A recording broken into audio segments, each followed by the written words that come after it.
Why over-explaining is costing you clients and what to do instead.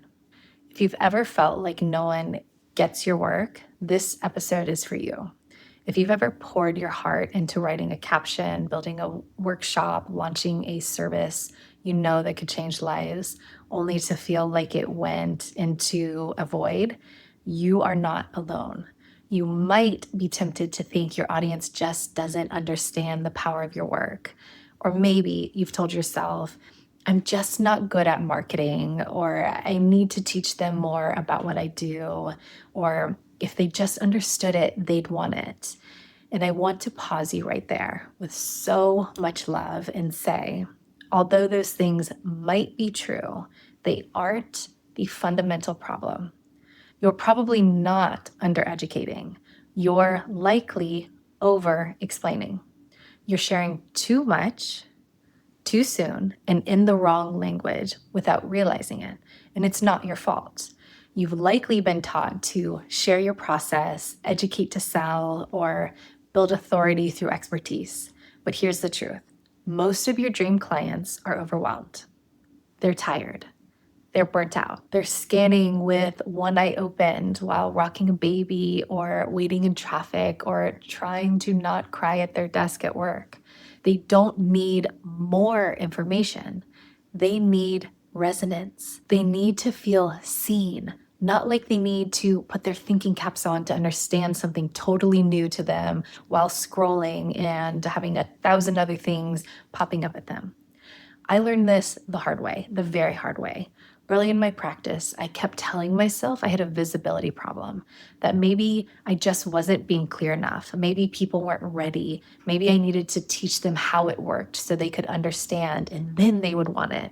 So I did. I wrote detailed captions. I posted dense, sophisticated content. I shared what lineage my certifications came from. I broke down complex ideas that I thought would bring people these light bulb aha moments and tried to put them into social media content. I thought, surely this level of clarity will help them and they will understand me more and they'll want to work with me once they feel this big aha moment or see that I am teaching something in a different way. But it didn't work. People started engaging less. I was met with polite compliments. Wow, this is so interesting. But no one was booking. I was getting stuck in free consultations that turned into mini seminars because all I want to do is help people. So I'll give them as much information as I can, any chance I get. But the worst part, I was exhausted. I started questioning the value of my work. I thought maybe people just aren't ready to go deep. But eventually I realized something.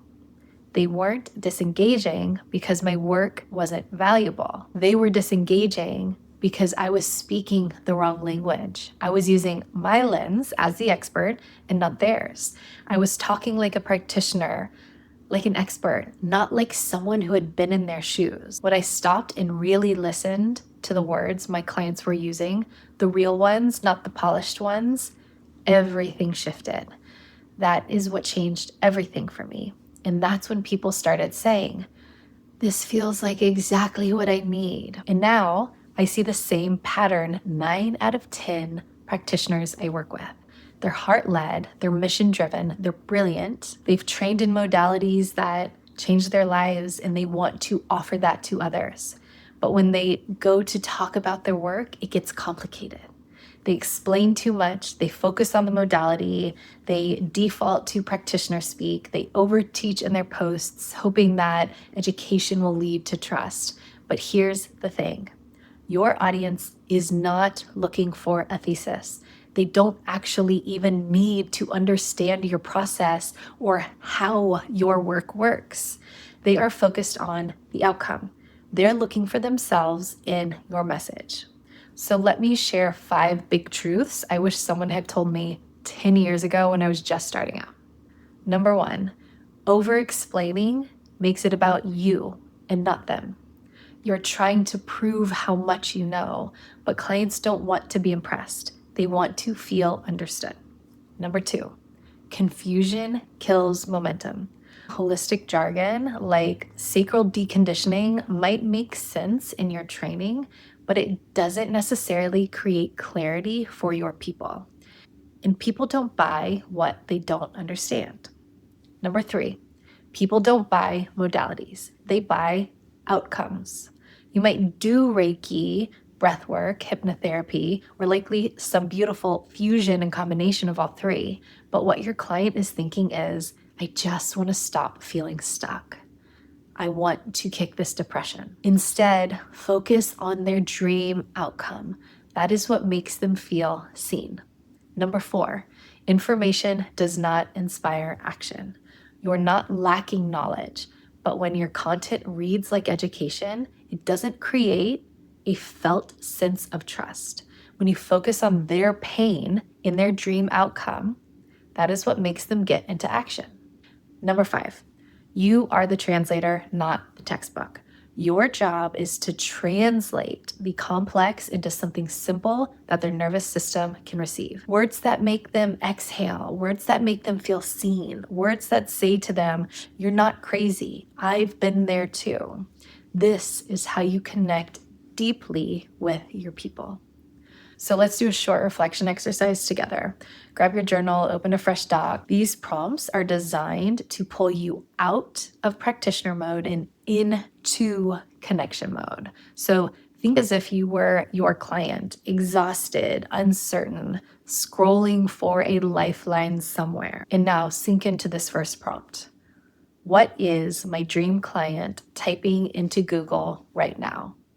What is my dream client typing into Google or ChatGPT right now? And get super real. Think, why do I feel numb all the time? Or why can't I get out of bed? Or I'm broke and I don't know how to make money. Or I can't figure out why I keep arguing with my partner. Now, number 2, what has she already tried? And why has that not worked? So maybe she's done therapy or yoga or numbed out with wine and TikTok or done a retreat 5 years ago. Get very specific. Now next, the third prong of this. What's the tipping point that makes her finally look for support? Is it a panic attack at work? Is it snapping at her kids and realizing something has to change? What is that thing in real life that has her start Googling or go to her phone at 2 a.m. to ask ChatGPT something? Next, what is the sentence she's hoping someone will say to her? What would feel like a bomb on her nervous system in this moment? Now, think about, if I spoke only that in my next post, no modality, no method, what would shift? What happens when I lead with the deeply human aspect of the equation instead of the education piece? This is where connection happens. This is where trust is built. This is how your work becomes magnetic. And we'll end with the Ren Realization of the week. People don't need to be educated into trusting you. They need to feel like you get them without needing to explain themselves. Why? Because that feeling, that's safety. And safety is what creates trust. And that trust is what creates clients. Not more explaining, not more content, not more sophistication and details. So you can stop over-explaining. You can stop wrestling with how to pack more of your wisdom into a 10-line caption or a workshop description or a 30-minute discovery call. You don't need to prove yourself or your method. You just need to start connecting and connecting deeply. Because when someone feels seen, they don't need a huge long sales page or a 10-step funnel. They just need a doorway in. So it's your job now to build the doorway with clarity, with compassion, with radical simplicity for your people. You're closer than you think. Please reach out if you have any questions or need support on any of this. I'll see you next time.